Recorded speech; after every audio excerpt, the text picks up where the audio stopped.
Hello and welcome to Jennifer Natters. I'm Jennifer and this is my knitting and nattering video podcast where I blather on about all the things I've been up to in the last wee while. And as I often have been saying of late, it has been a wee while. Today is 21 September, Sunday the 21st of September, and I believe my last podcast was at the end of June because we were just looking forward to summer holidays. Summer holidays have been and gone, and the midterm in-service days were last week. So yeah, we're already halfway through the summer term here. I hope you didn't hear that. That was my tummy. How very rude. Hi, how have you been? How have I been? I guess I've been okay. I've got stuff in life stuff that I may or may not remember to get to. But I have a lot of finished objects. So I'm going to start just the finished objects and kind of see how long this video is. And then if there's time, I'll move on to works in progress or, oh, sorry, I'm kicking a crinkly bag down here. Works in progress or stash acquisitions or stuff like that. But honestly, at the rate I'm recording these podcasts, I could tell you about them, but next time I'm gonna be like, I finished that, and I hardly even remember how long it's been. Excuse me. So yeah, I had a cold. I've always just had a cold. But hopefully I'll be okay. I'm feeling a bit better today. Have a little bit of energy. Let's see if we can do this. Starting with things I'm wearing. I'm actually wearing several finished objects right now, so I can just kind of pull them off. But the first one is this one, which is I've got my book over here, Sonatine Cowl by D. O'Keefe. And this is a lace chart. I did wash it, but I didn't pin block it or anything, because I knew with the highly variegated yarn, it wasn't going to display the lace very well. Like if I really wanted the lace, then it would have been better to do the lace in the solid color and the ribbing in the variegated. But I was using Stash. Am I lining this all up and then I did it in the wrong order? I was using Stash, and this is my leftovers from when I knit the Rhinebeck hat by Woolly Wormhead. I think this is like 2016, 2017, maybe as late as 2018, but it was a number of years ago. And this is Ripples Crafts. Did I write down? No, I didn't write down what she calls it. It's the BFL DK, 100% BFL. And this multicolor was one of her one-of-a-kinds. And then the purple one, I believe, is Bramble. Helen often dyes the same like dyes on different bases, and then they take them differently, so they get slightly different names. But it's like Bramble or Bramble picking. And I had picked the variegated, and then I think I picked a different solid, and I said, this is the pattern I'm planning on doing. If you think there's another yarn that would work better with it, please, like, you're the one looking at the colors in person, please feel free to make a substitution. And I think the purple hadn't even been listed on the website. She just finished like dyeing and drying it, hadn't taken pictures yet. And she's like, there's a purple I think would be better. I think I'd picked a Petrol or whatever I'd picked. The purple would be better. And it really is just amazing. So I used most of the variegated and a little bit of the purple for the hat. So I finished off the purple and the variegated. I'm sorry, the lighting's terrible today. It's dreary and rainy and there's no real natural light. So yeah, I made it slightly bigger there's two sizes in the pattern, a small one and a large one. I went slightly larger than the large one because I was trying to finish off the yarns, and I wound up with a tiny little like 1 or 2 gram nugget of the purple, which that's fine. I've used it. So yeah, it is, I've woven in the ends, but there's still one I haven't trimmed. So it starts, you knit at one corner, you knit a mostly triangle shape, and then you seam them together. The amount that I've seamed together is slightly more than the pattern would suggest because I made it bigger. But it is fun and easy and lovely, and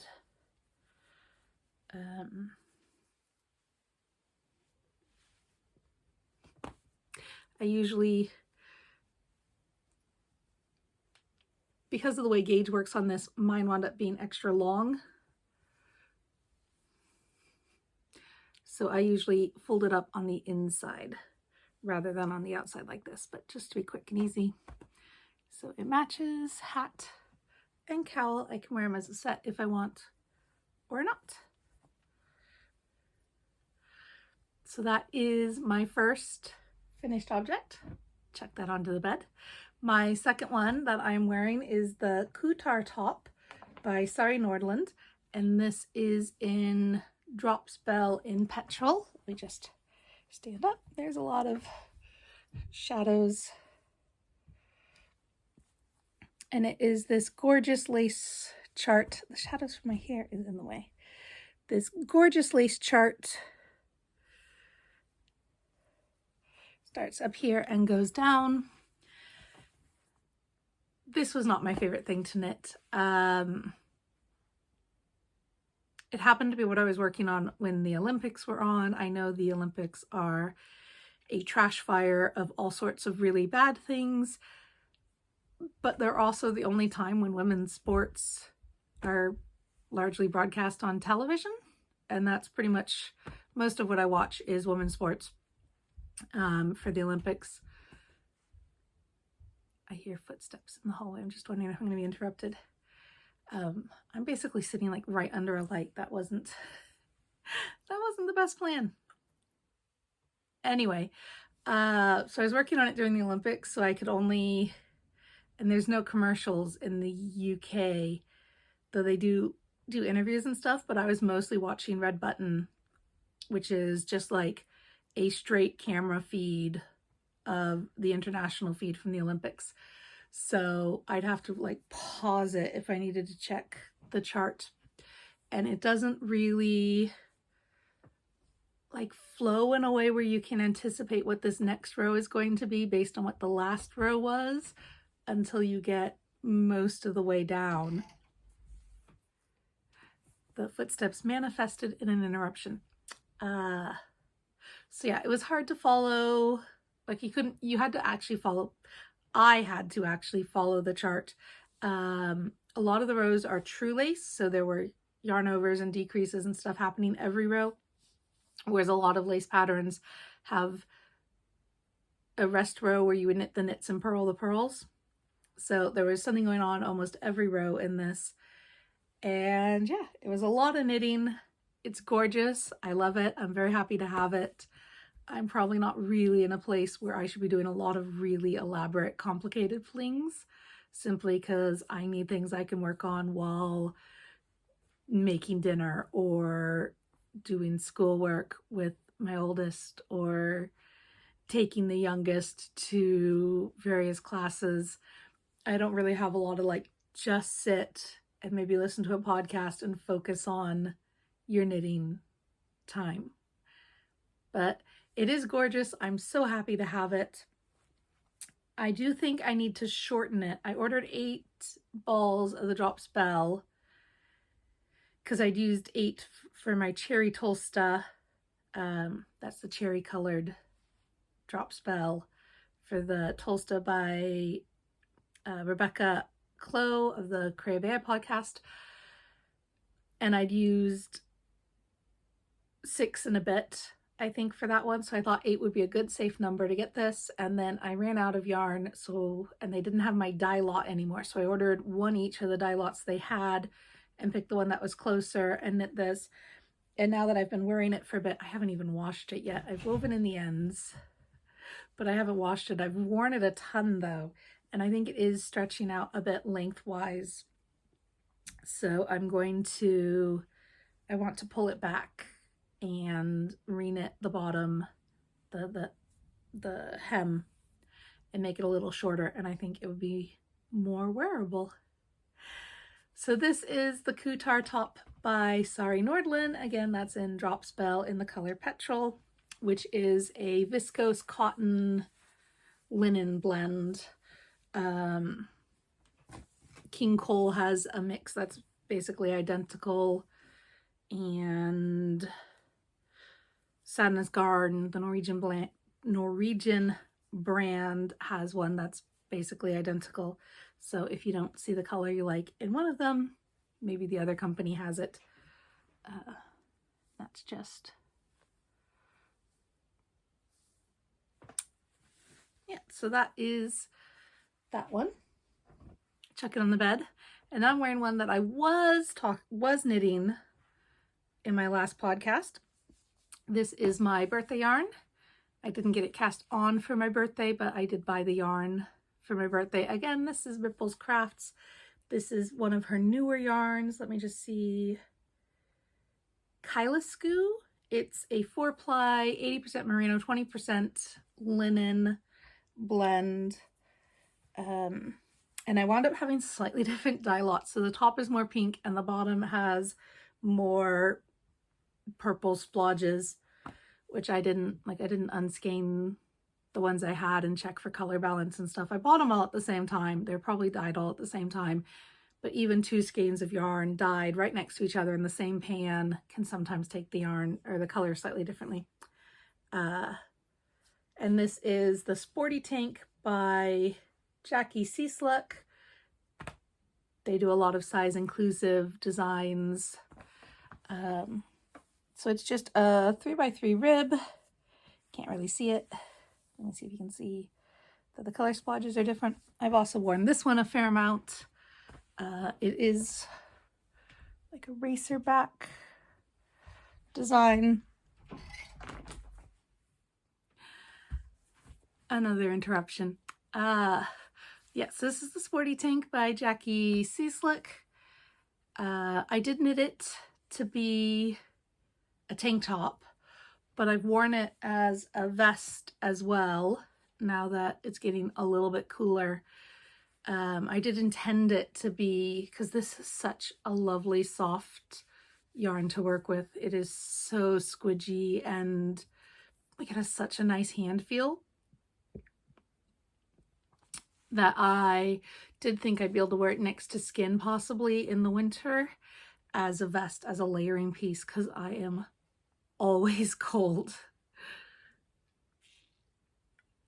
Not in the summer, I suppose. I'm always, if it's hot, I'm hot, and if it's cold, I'm cold. I am basically exothermic. I do not regulate my own body temperature well. I think when I got up, my cushions shifted. So Sporti tank, Sonatine cowl, another cowl. And again, I've woven the ends in, but I haven't trimmed them because it got stolen so fast.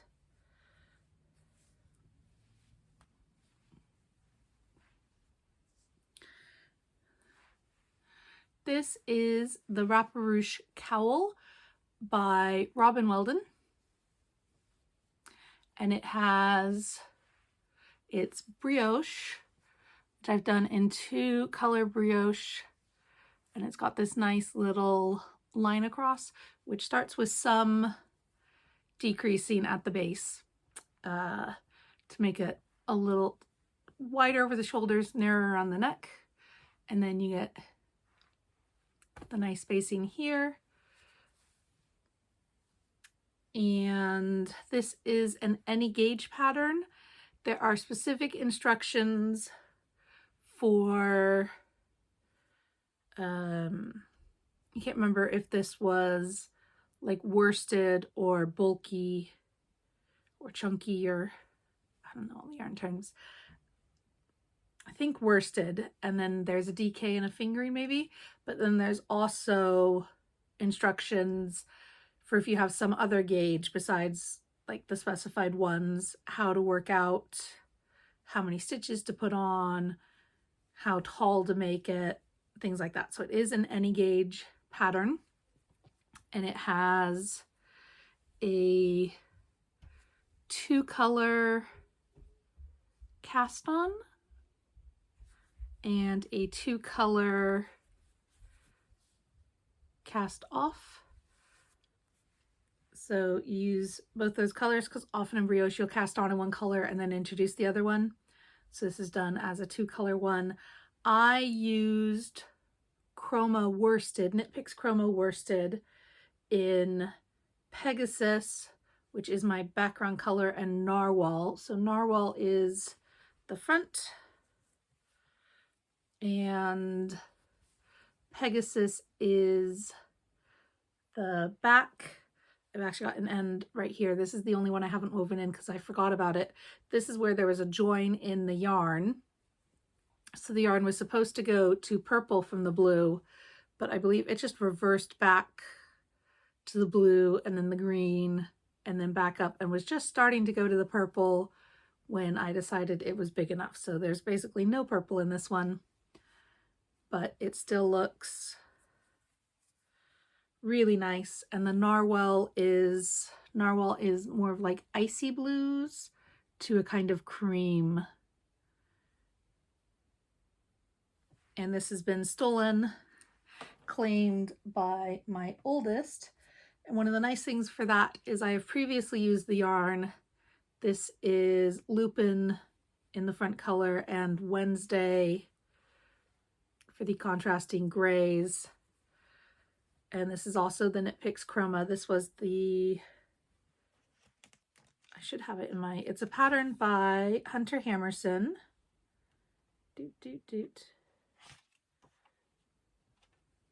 Whirled, which is a brioche hat with this swirly pattern, which again is, if not an any gauge pattern, at least a many gauges pattern.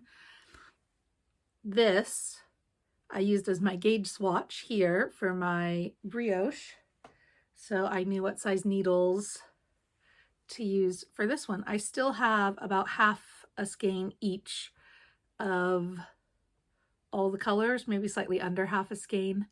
So I'm going to make more of these. This one I liked, but the brioche just made it a little too snug for my head. So it kind of pops up awkwardly. So this one went to my youngest, but she never uses it. So now my oldest has actually hidden it in her room and I had to go get it from her. And while she was giving it to me, I did spy she has some of my other hats hidden in her room that she has absconded with.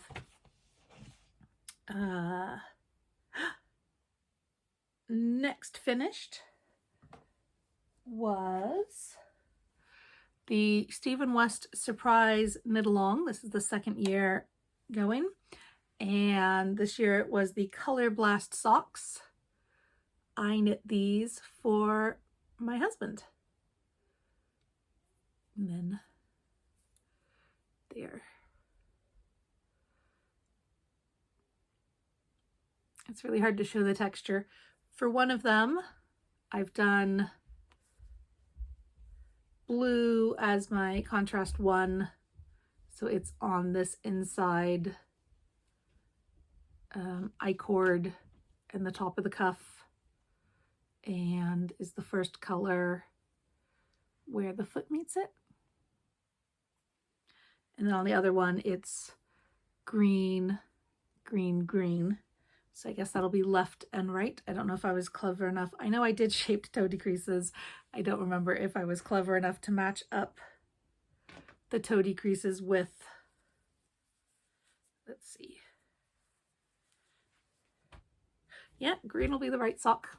Then this is from the top, we have been joined by my cat Milo, so he's now going for some food and some crunchy times. This line here was written to be another line there. It was slightly too long. I probably could have fudged it, but I pulled it back and then just did a garter section.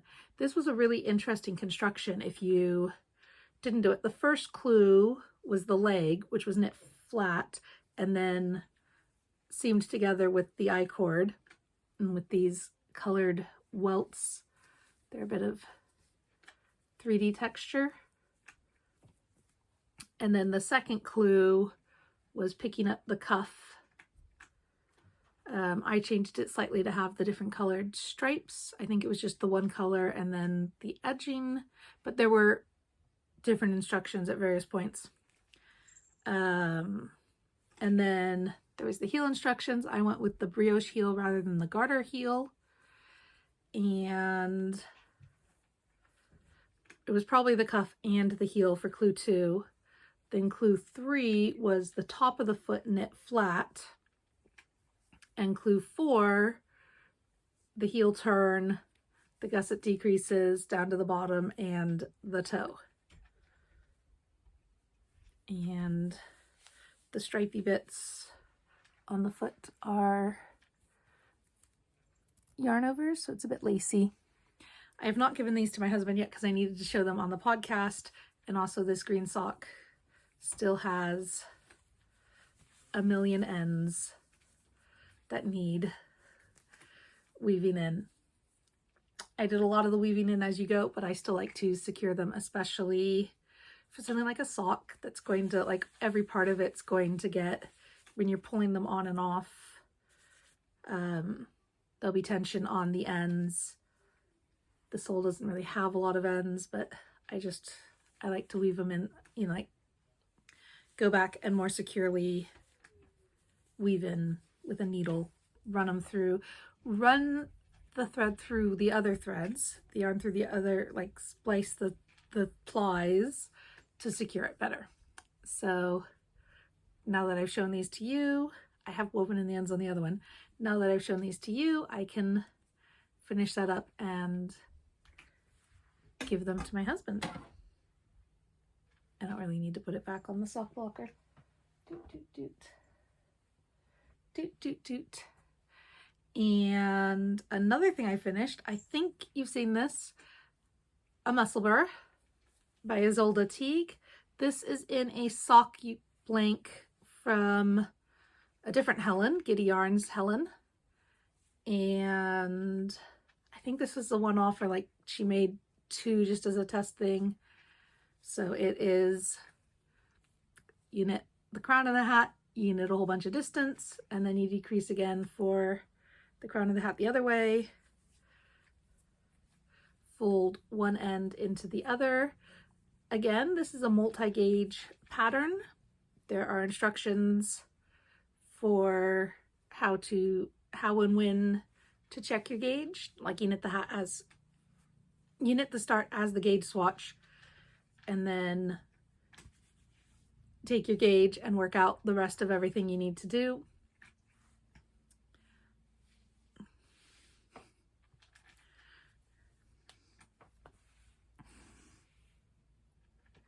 I am so happy with this. I had previously, because the sock blank was so pretty, I didn't want to use it. Hey, baby. I have a cat under my chair. Are you going up on the bed?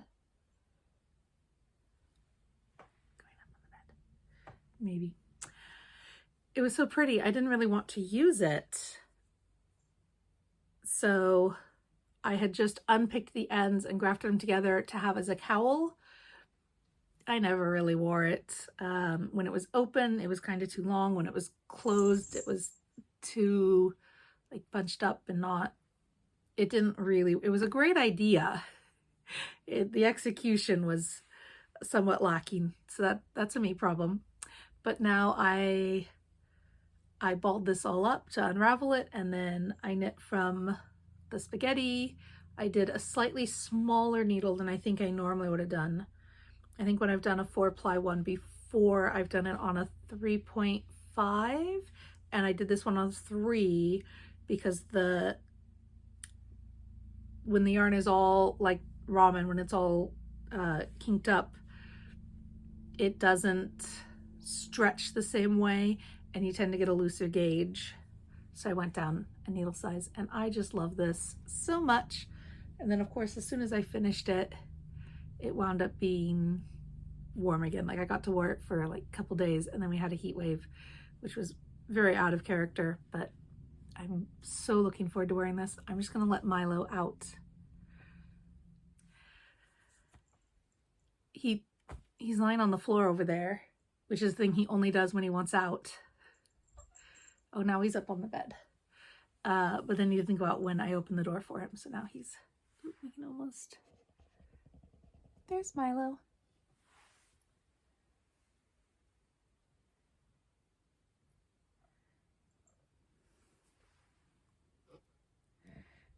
He's a good kitty boy. That's Milo, our rescued stray cat. So he is basically scared of the other cats and hides in my room all the time. This is his territory.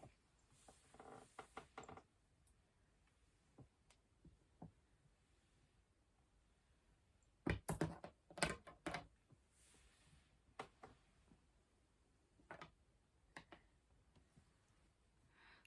I've made some room for him.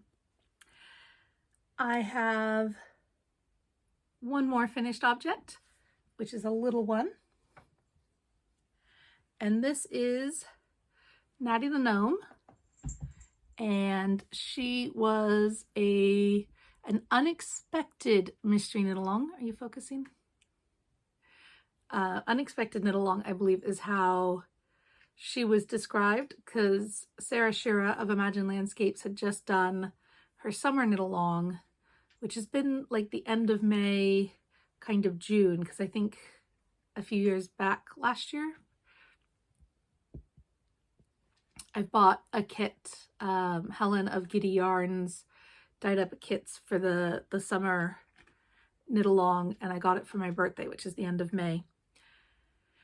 And then this one was part of a book publishing launch promotion. So it was an unexpected gnome, and I will put her back over there. I believe she is in Words. Lonely Knitter, back when she was dying as Bumbling Yarns, did a spring flower kit, and I believe a spring posy, that was it, spring posies. I believe that yarn is from that spring posies kit. From Laura, who is the Lonely Knitter and now has Folk Studio Yarns. Unrelated to anything, Laura the Lonely Knitter has a podcast. She was making hand balm for a while, so that was the start of her. And then she started dyeing yarn, and then she started organizing a yarn show, which is the East Anglia Yarn Festival, which I hear really good things about, but it's nowhere near me. Like, that is not one I don't think I could make it there. And then she got her own wool spun. Other people can buy the wool from her and dye it. She does dye on that base as well. And then she has her own yarn dyeing business. So she has 3 main hats right now, which is her own yarn dyeing business, the East Anglia Yarn Festival, at which she does not vend because she's organizing it. And then she sources local to her wool and sells it on as a base that other dyers can use. Bit complicated. Yes, the gnome. That's what I'm talking about. So the book I actually got, I heard a squeak and I was just checking to see if it was my door. I actually got the book just this week. I think it came on Thursday or Friday. Yeah, Thursday, because we were out. So this is The Gnomes of Grimblewood, which is the imaginary village where the gnomes live. And there's a picture of the different gnomes in the book. So Natty, the unexpected gnome, has the hat from this gnome, and the body from this gnome over here. And then it's a really, really cute book. So here's the different gnomes and what pages you'll find them on. She has some information about materials. She knit half the gnomes, each gnome she knit 2, and 1 is in a hand-dyed yarn in fingering, and 1 is in Rowan felted tweed. Equipment, abbreviations and techniques, special skills one needs, blocking and assembling, with more stuff on assembling. And then there's little things, so there's different size arms, so the pattern you're knitting will say knit this size arms. There's optional feet, different style beards, different size noses, pocketses, tassels. So those are all the extra things you need to make your little gnome family super cute. And then each gnome gets an introduction, which tells you about the gnome's personality, their name and their hobbies and stuff. And then there's the instructions for them. And then every so often there's a picture of the gnomes and a little bit of gnome lore. This page says, on the day of the first snow, an impromptu holiday is always called across Grimblewood. Exploring vistas remade, picnicking by a fire, and singing songs to the new drifts. Gnomes know what's most important. And then this is one of my favorites, which is Natalia. Natalia works as a garment historian for the Ladybug Queen. She is secretly working on a new beard apron to protect Gnome's most striking feature. She was inspired by a blacksmith's leather beard pocket from the 7th century GCE that once shielded a beard from sparks. I mean, it's just, the things she comes up with are just super cute. So yeah, if you like knitting gnomes, or just like the idea of knitting gnomes, this book is out now from Search Press. Sarah Shira. This is not sponsored in any way, shape, or form. I bought this with my own money. I knit the gnome with my own stash yarn. I have a whole collection of them elsewhere in my room. I am honestly a fan. So yeah, that's kind of everything I've knit. I do want to show you one. Let me go see if Milo wants out for real this time. Oh, I didn't talk about the yarns in the surprise socks. My husband picked out the colors. He picked black for the mane, which is West Yorkshire Spinners, as is the blue. Can you see those behind me? They're in this box over here. That's my commercial sock yarn box. And then he also picked the yellow. This was at the little yarn shop in Nairn when we spent a week in Nairn for our summer holiday, which is this in person. It honestly is even brighter. It's a neon yellow from Rico. I hate it. I love the color, but the yarn felt really rough in my hands. This is next to West Yorkshire Spinner, which is not the softest. This is a BFL sock yarn. It's lovely. It's hard wearing. I knit a lot of socks in West Yorkshire Spinners. The Rico next to it was not great. I think I've used Rico for other socks and it's been okay, but this neon one wasn't great. And then like even just knitting the socks, I hit, so that is a tiny amount of yellow yarn that I've used. That's, if I used 10 grams, I would be shocked. I certainly didn't even use 20 grams of my 100-gram skein. And I continually hit patches where, like, it would have been a knot, but they'd done the felting it together thing, but it was really weirdly felted together. There was one bit where I hit where like one of the plies had been pulled, and then further back I'm at the spot where the other plies had been pulled apart. So like in the middle they were plied normally, but then there was like a loop. Yeah, I don't love the Rico Neons sock yarn. I probably won't buy any more of that based on that. And the green is another new to me sock yarn, which is the Yarnsmiths, their new merino sock. They've got a printed range, and then they've got a bunch of solid colors. This is really soft and smushy. I don't know how it'll hold up because it's my first time using it, so we'll see how long. Like if my husband walks through the toe of the sock in a week, then we'll know not a great sock yarn. I would absolutely use it for other things, and I know Franny of Franny Do Makes, Fran, bought this yarn to do the Stephen West Cowl coming up. So when I had to buy more yarn for the one whip I'm going to show you, I ordered some as well. I had the green, and I'd used, you know, less than 20 grams. So I had picked up a light gray because one of the things I want to do on my bingo card this year for Helen of Giddy Yarns is organizing a crafters bingo, and one of mine is colorwork socks, and I thought this would be a nice plump fuzzy, probably warm sock.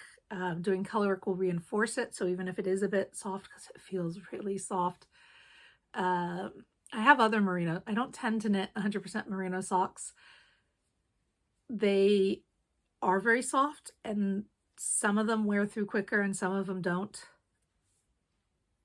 But yeah, I ordered a light gray to go with that.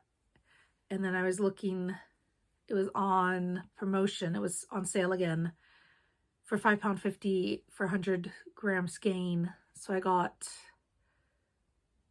another, my brain has just stopped. I got 2 skeins of a darker color because the green's nice, but I don't really want a shawl in it. So I got 2 skeins of a petrol and 1 skein of, it's called dark teal, it's not called petrol, and another skein of the light green. So now I've got 2 skeins of each for the Stephen West Cowl. And I figure if I don't like the Cowl, I can finally make the Starflake shawl, which was the Cowl from a number of years ago, and I absolutely love it. I think it's so beautiful. And this one is supposed to be like it in the same kind of graphic style, 2 colors. We'll see what it actually looks like. So yeah, that was the yarns for this. The one whip I'm going to show you is a test knit. I know I'm anti-test knit now. The problem with test knits are so fun. Like you see a design and then you get it for free and you get to knit it before anyone else knits it and like give feedback, and it seems cool and fun and everything. I hate deadlines, and also I have plans for things I want to knit, and then they get usurped because I wind up knitting these test knits, things I wasn't planning to. Like, they're beautiful, I want to knit them, and I wind up knitting them, but they weren't like one of the things I planned, so I don't get around to the things I plan. But on the other hand, I do tend to finish them because there is a deadline, and even though it can make me really stressy and like, which I don't enjoy, I do get a finished object in a reasonable amount of time. But I have a test knit, and this is for Anita from Anita Knits. And I apologize, I've probably said that wrong. This is a Christmas jumper design that she is going to publish soon. So she did say she's doing a slightly short test knit. Larger sizes get a little extra time. And I think she does still need the largest size. If you see this and you're like, oh my gosh, I want that, and you need a big size, you may still be able to sign up to test it. probably without the expectation that you would finish it before the deadline, the pattern gets published. But yeah, this is the yoke, and there is one more row of color work, which is a 1x1 in the white and the green, and then I'm doing the rest in the green. My yarn's over here because I tinked back the green so I could wash it. So this is beginning of round.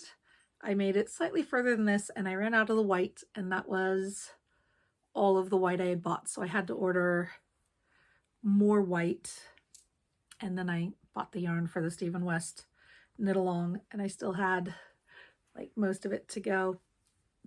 This is going to be a nice, comfy, oversized jumper, like a sweatshirt feel.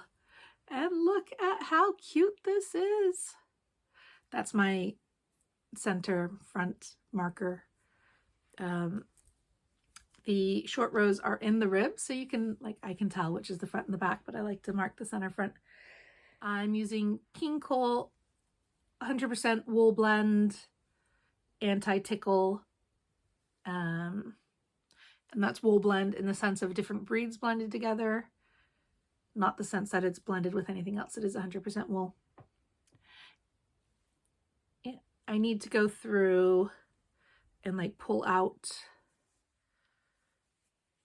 some of these white stitches to make them show up a bit because it's my background color. Oh yeah, that's where I missed one of the red stitches entirely. I need to duplicate stitch that. But isn't this so cute? Oh, I love it. So yeah, it's a quick turnaround because she does want to have it out in time for people to knit it for Christmas.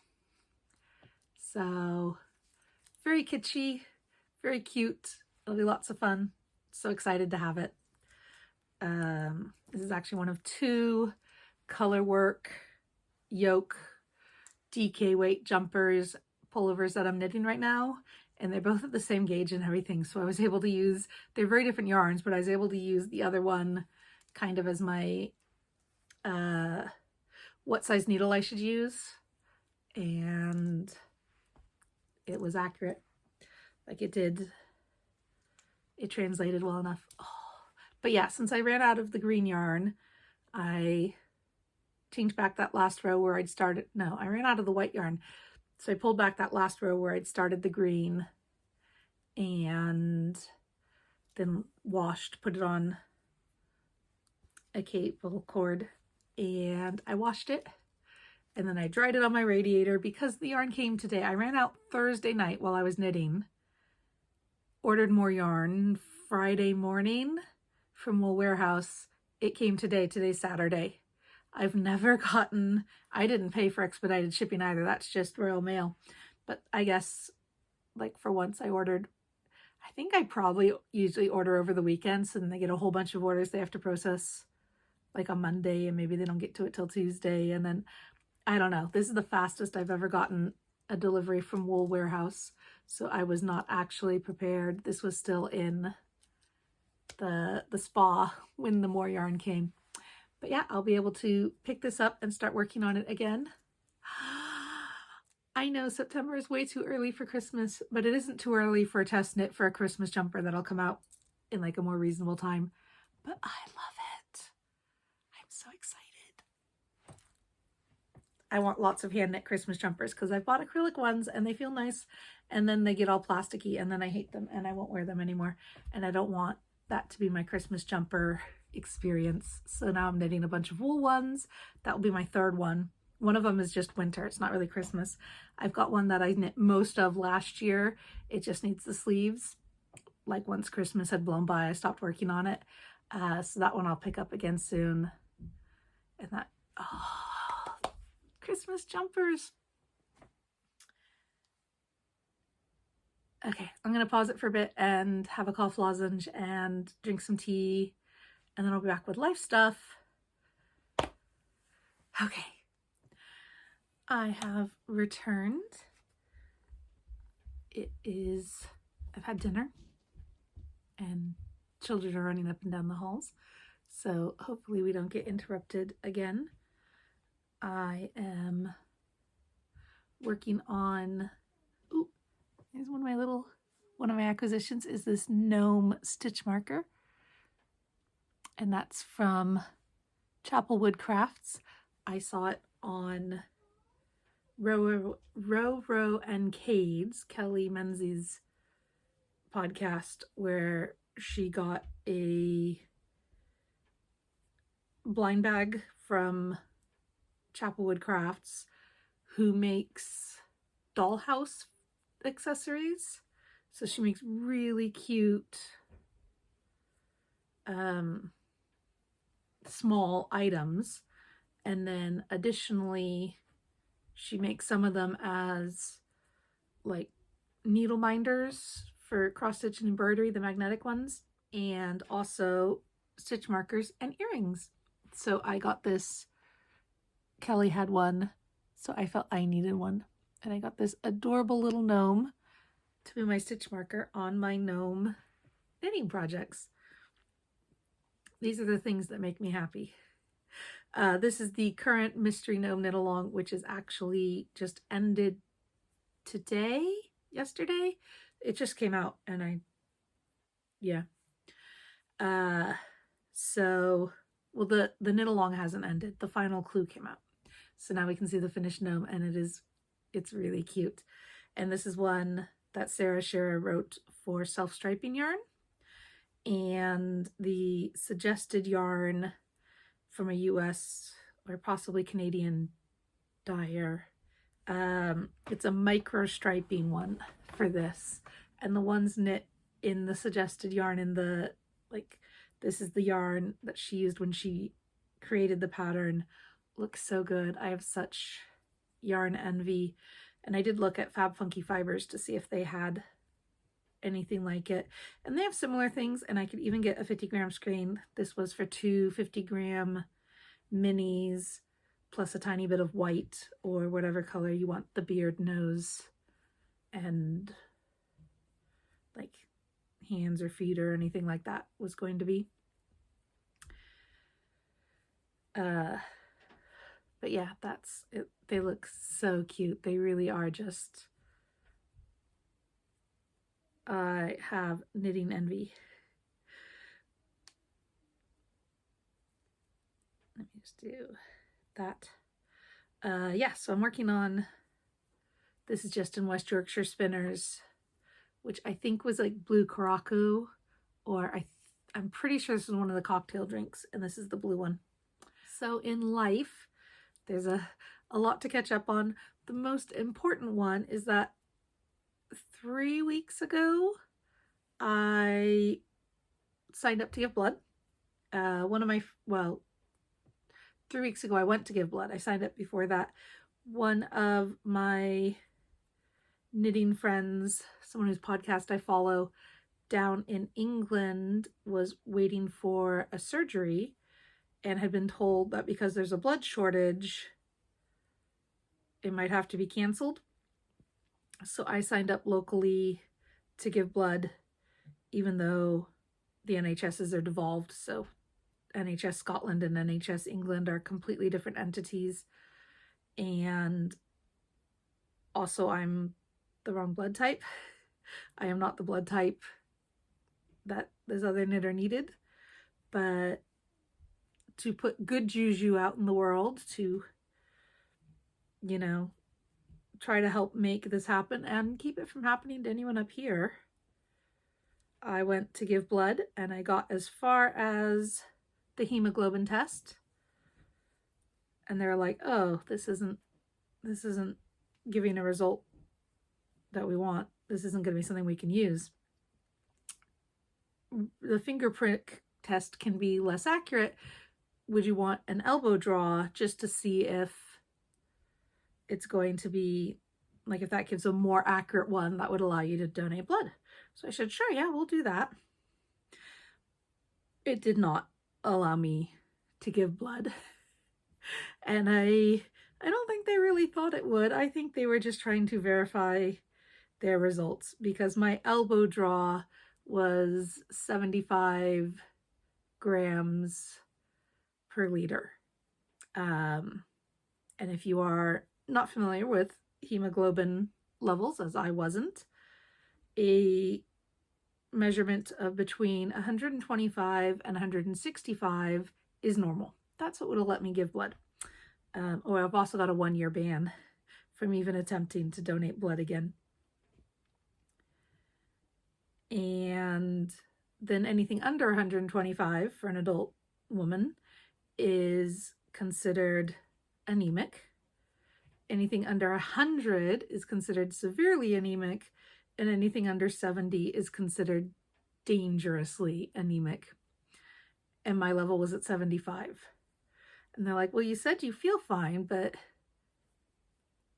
I mean, are you sure? And I was like, well, I'm tired, but I'm always tired. But I was happy. I was excited to be there. I really wanted to do it. I mean, I cried. It was not the result I wanted. But yeah, they were like, go see your doctor and order a bloods panel. So I went, and they did. And I was able to get, like, my doctor's appointment was for, I think, Wednesday. That had been a Monday, Wednesday or Thursday.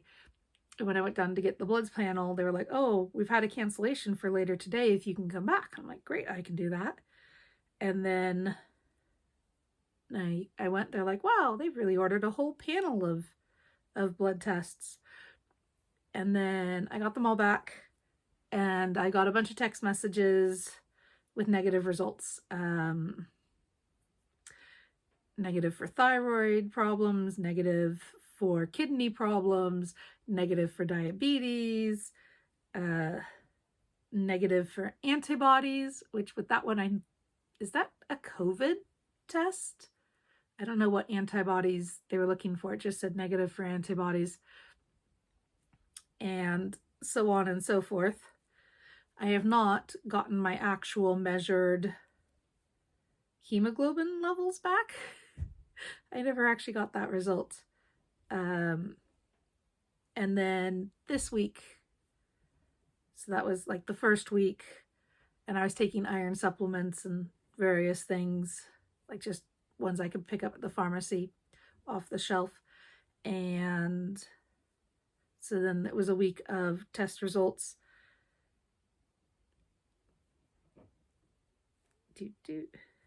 There's differing decrease rounds on this. And then on the Monday, I got a text message, so I didn't see it until the Tuesday, that the doctor who had seen me had been off the week before, but he could see that his colleagues had gotten the results and put iron and folic acid tablets on a prescription at the pharmacy for me. So I went there, and sure enough, they were there and ready. So I picked them up, and I've been taking them since. And I'm supposed to go back in 6 weeks' time for a follow-up blood test to see if taking the supplements is getting my levels back up. Except I still don't know what my actual measured levels was. The doctor at the time, like when I went in with my, here's what they said when I tried to give blood, was like, oh, those machines aren't very accurate. And I was kind of wondering in which direction the doctor felt it was inaccurate. Like, are they often off by enough that we wouldn't need to worry about me being anemic? And if so, doesn't that mean it could also be off in the other direction and I could be even worse than the test? So anyway, I'm hoping that will come by the post, that I'll get a copy of the letter that the doctor types up to send to whatever review board. These things always get typed up and sent to someone else, and then you get a copy of it. But when I tried to call to schedule an appointment to have a follow-up bloods taken, they haven't released the diary for that yet.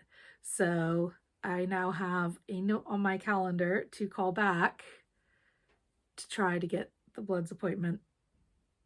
So that's where I'm at with that right now. Except I've been going through it, like, since they said, you know, you might be anemic. Like, what are the symptoms of anemia? And like, you're tired all the time. Yes, I'm tired all the time. prone to illnesses because your immune system doesn't work so well. Like, yeah, no, that's there. You can have heartburn. Yes, I've got heartburn. Brittle nails. My nails have been absolutely just shattering anytime I touch anything since when I painted them really pretty for going down to the Woolly Good gathering. And since then, like, they've just been the worst. They're just, like, if I look at anything, they break, and it's like not just like snapping, but shattering and breaking well below the skin line, and like jagged gouges out of it's not been good. And then other things, like I'd gone to when I went to the eye doctor, I think back in January, they said I had really, really, really, really, really, really, really, really, really dry eyes, and that I needed to do the highest lubrication level eye drops 4 times a day. Until they started like not feeling dry all the time, and then use as needed. Like, dry eyes is can be a symptom of anemia. When I was doing the Couch to 5K, I had a lot of muscle spasms in my legs, especially at night when I was trying to sleep, which is restless leg syndrome, which can be a symptom of anemia. And the doctor also mentioned that back in 2016, they had bloods like, oh, you've already been like tested as being anemic. Your bloods level back in 2016 were 100. I'm like, no, 2016, that's when I was pregnant with my youngest. Why would I? No one mentioned being anemic to me. And at the time I was taking the prenatal vitamins, which has both folic acid and iron in them. So even on those supplements, I was like severely anemic, but no one mentioned it to me. I did almost get hospitalized for dehydration, but no one said anything about anemia or followed up with it later to see if I was less anemic, that I'd improved. So that's a bit frustrating. I just need to make a note which rows I have done. This is kind of awkward. I don't have anything to write on. I did that one. Okay. These are the different types of decreases for each row for the gnome. And the decreases are sorted by column. A lot of them repeat. It's just that's the order they repeat in. So I'm not normally a tick off rows while knitting knitter, but this is just easier to keep track of if I do. So yeah, I am severely anemic and probably have been for a while. And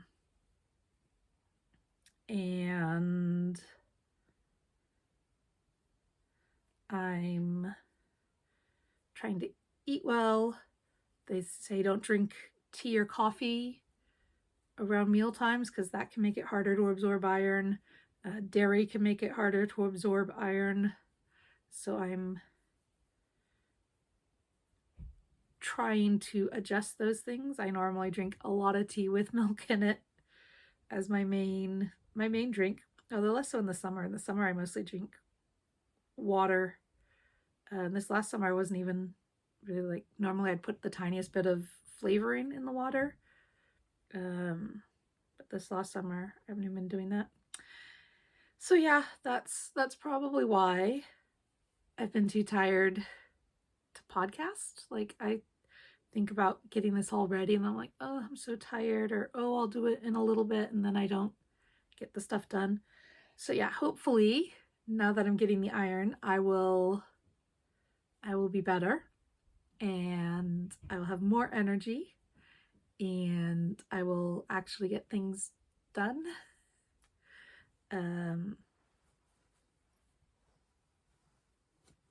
Because that'd be nice. I'd like to actually be productive and stuff. Let's see, last time I saw you, we were going into the summer break, and when school went out, we went to Nairn for almost a week, it's just the next town over. It's less than 20 minutes on the train. It used to be 15 minutes, but they added a stop at the Inverness airport. And we got, it wasn't an Airbnb, but the same idea. We were staying in someone's house while they were, like, their holiday house. The owners live in the US. And they have local people who manage the house for them. But we stayed there. They're just one street up from the beach. So we were even able to say to the kids that they could go together to the park. They weren't allowed to go down to the sand or the water without us, but they could go. There's a couple of parks and some fields and stuff like that, and they could go together.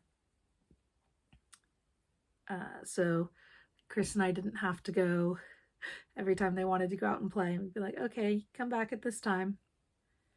And they did. And it was a lot of fun. The oldest and I did a lot of beach walks together. Especially we were looking up like tide times so we could see high tide and low tide. And they were looking for seashells, and we weren't meeting dogs this time. Last time we went, there was a lot of meeting dogs and throwing balls for dogs and that kind of stuff. But this time it was more about going to the more rock pooly areas, which aren't like the rock pools I'm used to in California, but they were still a bit interesting. Like, they didn't have animals in it, but there was kelp and seaweed and I don't know. So we did a lot of that. And then we came back and we had a couple weeks with the kids and me basically just at the house. The weather was terrible all summer. There were a couple of, like, there was 1-2 really nice weeks, but not as warm as it should be. And it was basically just like overcast and murky and warm. And then you'd move and I at least would be like, oh, I'm all sticky and melty. I'm not good with humidity. I'm from a dry place, not a humid place. So yeah, we did a couple weeks where we stayed home, and then the younger one, I signed her up for a bunch of different classes. She did a week of tennis camp. She did a week of gymnastics. They both did a week of swim lessons. The older one wanted to get into that, and they both did really well. And that kind of rounded out, that was the end of the summer. And the older one, like when we did the tennis lessons, it was at a park. And so the older one would ride her bike with, because we tried putting them both in the back of the bike and it did not. I had to stop and get out and make everyone walk because they were not getting on with being literally in each other's laps. I think they've just gotten too big and unwilling to cuddle, basically, to be squished together the way they would need to be to both fit. So the older one rode her bike, and then we rode it home, and going up the big hill, we walked her bike up the hill, and yeah, it was really good. We spent a lot of time there, and that was, fortunately, the tennis camp, which was outside, was the week when it was really nice and sunny and warm and everything. And in every case, the tennis camp was the last week. The tennis camp was on over the summer. The gymnastics was the last week. The gymnastics was offered over the summer. And then the swim lessons was the last week. Swim lessons were offered, but that was the last week of the summer. So that was a good way to end the summer holidays with doing stuff. And then it was straight into, like, as soon as school was back in, we had a cold again. Like, everybody got really, really poorly. And I don't know if it's the same cold, but I'm still kind of riding the ups and downs of feeling a little better and feeling a lot worse. Actually, the week before last, I wound up having tonsillitis, and I felt like I was gargling razor blades. Like, every time I swallowed, it was like I was swallowing knives, and every time I coughed, it was the swallowing knives feeling and like I was being punched in the head at the same time. Like I had shaken baby syndrome in my own head. not my favorite. That was really not good. But fortunately, I felt better for a trip down to Pitlochry, which is the town where my husband and I got married. I went with my BFF, and for her birthday, which we had meant to go the week before, but then we had to reschedule. Unfortunately, the hotel was so nice about it. They're like, yeah, no problem. We'll just rebook you in. And then everything kind of fell into place. So we were able to go. Today is Saturday, so it was last week. And that was, I'd gotten over my cold like Thursday. I was finally feeling better, and Friday, and we went down Saturday. So yeah, we went down this Saturday, and we got there just in time. It turns out they were having their Highland Games, so there was a parade through town with all the Perthshire bagpipe bands, which was a lot of fun to see. And we didn't go to the Highland Games. We went for a big, what wound up being a 10-mile walk. And as is my tradition in Pitlochry, we're like, oh, well, we walked this way to get here. Let's go that way to go home. And then got completely, not lost in the sense of like not knowing where we were, but lost in the sense of we couldn't find the trail and wound up walking what was clearly the wrong way. And then I spent this whole week being completely exhausted, and I don't know if it's because I'm still getting over the cold and I did too much over the weekend, or if it's just that now that I know I'm allowed to feel tired, that I'm really like, my body's like, oh good, now that you're paying attention, here's the bill, basically. Like, here's the fuller litany of how we're feeling. Or if it's like psychosomatic, where I'm like, oh, I should feel exhausted all the time, so I feel more exhausted. I went to bed at like 9 o'clock. I'm normally a midnight, like falling asleep around midnight kind of person. I've been going to bed because that's my alone time. When the kids are finally asleep, I finally get a little bit of alone time in the evenings. I've been going to bed, like putting the younger one into her bed and going and lying down and reading for a little bit and going to sleep most of this week, and just feeling completely tired. So I don't know if I'm fighting off another cold, or I did too much last weekend and was just completely exhausted, or what. Because I've only been taking the prescription strength iron pills for 5 days now.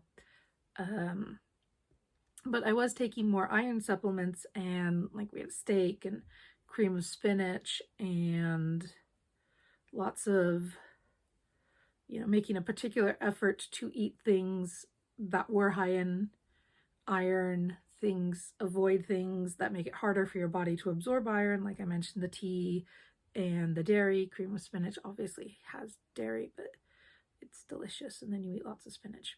And that was before I realized that the dairy was also, because dairy hadn't been on the list that the blood people had given me. It was on the list reading the NHS website. So yeah, I've been really trying to prioritize eating. And then some things that I used to like Quavers were my favorite snack, and they don't taste right anymore. And like I would have an oatmeal bar in the morning with my cup of tea, which started when I was breastfeeding my youngest, because I'd wake up and I'd just be starving in the morning. So I would eat that while having tea, and then I'd have enough energy. I'd be awake enough to make myself a proper breakfast. So I've still just been eating the oatmeal bars, which have lots of dried fruit in them and stuff, and they're really good. But now they taste too sweet. They don't taste delicious anymore. And she's 7 now, so 7 years of eating those and thinking they were great. And now I'm like, no. So I don't know if things are changing because my body's like, oh, we're getting plenty of iron. We no longer have to try to say, hey, these things that are good with iron, let's have more of them. Which Quavers is not high in iron, but starch is listed as a potential pica thing for people who have anemia. And ice and starch are the two that are listed, like specific anemic pica tendencies eating non-food items. And I'm wondering if somehow the Quavers were fitting into that, because I really just like thought about them constantly and wanted them all the time, and now I'm like, they're fine. I mean, like, I'd still eat them. They're good, I guess, but they don't taste delicious the way they used to, and I don't think about them all the time the way I used to.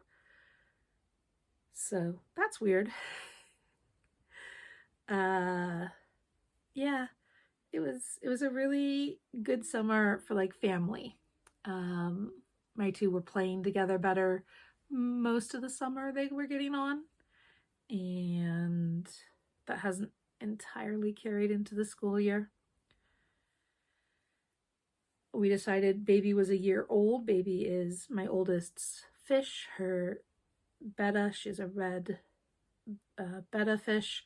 So he got a snail friend, which we had previously got a snail friend, and that snail friend did not last. Like it didn't even make it 3 days. So we think it wasn't in the best health when we adopted it. But this new one is a bumblebee neurite. Is that what you call them? Neurite snails. And he's little and he's cute, and he's got little like sticky outy things on his shell. And the tank is looking really, really clean, and he gets algae wafers. So we are coming up. The hamster's a year old, so he got an extension on his cage to make it bigger. And yeah, that's kind of where we're at. My mother's coming to visit in a few weeks, so I have to tidy the house, which really needs tidying because I've been too tired to do it. And when I say tired, I don't mean like, oh, I'd rather sleep, but like can't move. Like I'm just gonna sit down. That was the other thing. Like if I sat down without my knitting and like a podcast, either like a visual knitting YouTube podcast or listening to something or an audiobook or reading my Kindle, if I sat down, I fell asleep. So, and you know, I'd bring the groceries in on Tesco Day. We get our groceries delivered, and I'd put away the refrigerated stuff because it had to go in the fridge. And then I'd have to sit down, and I'd come back a couple hours later to do the rest, the cupboard stuff. I'd unload the dishwasher and be too tired to fill it up again. Anyway, I will call this a podcast, and hopefully I will do this again soon. I will have energy to try again soon, and I can catch you up on some of the things that are currently works in progress that I haven't told you about that may or may not be finished by next time. Thank you so much for watching. If you made it this far, it is because we are clearly the very best of friends, and I really appreciate that.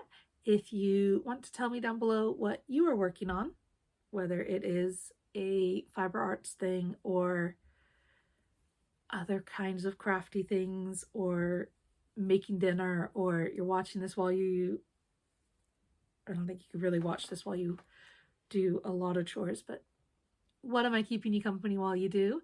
Let me know. And if you could hit the like button, the little thumbs up, that is really, well, it'll also, for one thing, it'll just make me really, really, really, really, really happy. And for another thing, it tells the algorithm to recommend me to other people. So if you think someone else might like this, go ahead and give it a like. And if you want to see more, you can subscribe. And hopefully I will do this again sometime. Thank you very much for watching. Bye.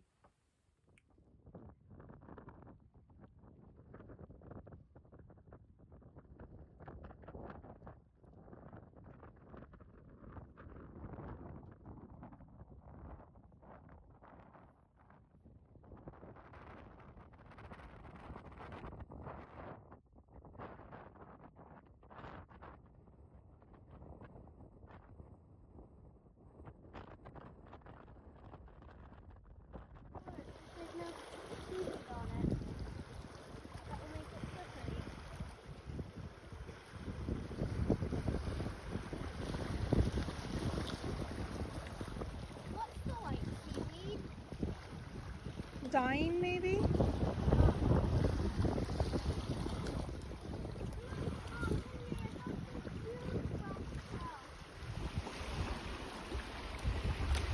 The rockpools are pretty when there's water over them.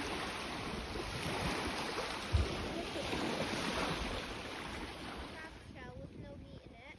It was Rosemarkie. Wait, is that a jelly or a piece of meat?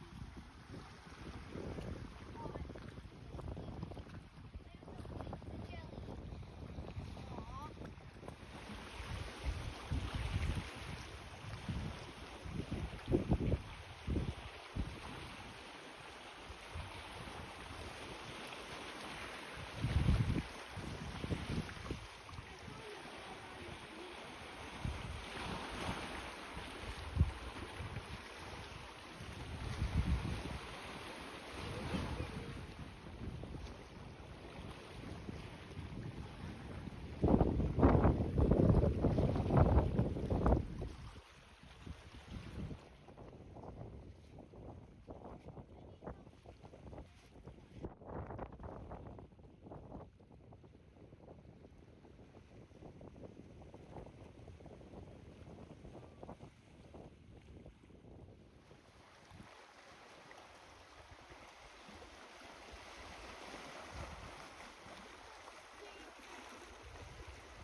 Take a little bit of this.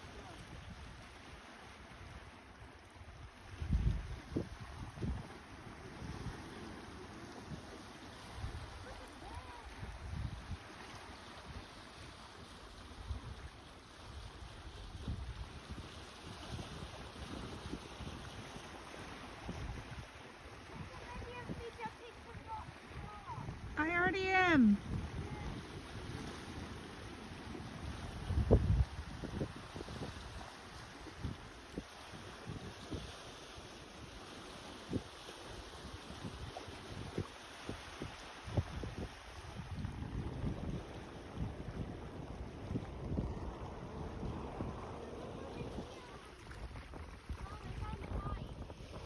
Wonderful.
Maybe too slippery just right now. I know, but I want to get away.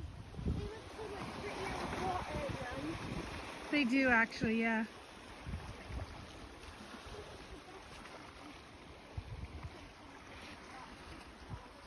As the tide's going out.